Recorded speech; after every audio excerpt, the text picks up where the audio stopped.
Just so that there's no confusion for people who hear us talk about the concept of change or transformation when it comes to our sexuality or a person's sense of identity and those kinds of things. What we're not talking about is this pejorative nonsense of pray the gay away.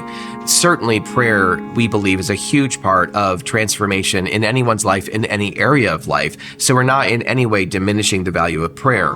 But the phrase pray the gay away, of course, is this silly idea that Christians think you go to the altar and lay it down, pray it away, and it's all done. Well, that is, God can show up and do whatever he wants to do. And I do know a few people, very few, 2 or 3, who had a sudden reorientation by the power of God, and their lives were really set in a very different perspective, and different desires flowed very, very quickly. It was really a miraculous encounter with God. But of course, even that I wouldn't say is quote unquote pray the gay away. There are other areas in their life where they still struggled, of course. But for the majority of us, we are being called on a discipleship journey like everybody else is being called to follow after Jesus.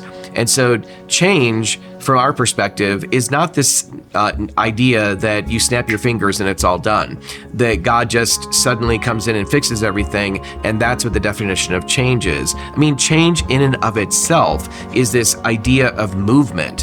When do you change something and there isn't a process of movement in that series of events that bring about change? So we believe that change happens for sure, but most biblical change, apart from a divine, miraculous intervention from God, most change happens over the course of time. And sometimes that's over months of time, sometimes that's over many years of time, when as the needle starts to shift and change on the trajectory of our desires and attractions or what have you. And so transformation, we believe, would be the same thing. We believe that the scriptures teach that when we come to Christ, that we are positionally in Christ, that we are seated in the heavenlies, that there's a metamorphosis that's happened in our lives, that we are no longer the same people. We are no longer just sinners saved by grace. We are actually saints, according to Paul in Corinthians and a lot of other places.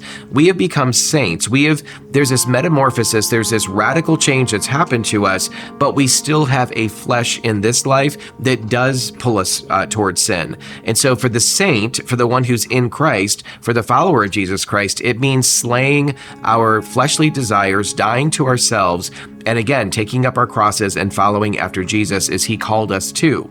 And so transformation and change are beautiful words, beautiful concepts that really require God's intervention, our responsiveness and obedience to him, and also the ingredient of time that shifts us from one place that was leading to death and destruction into a new place that is leading to life and thriving.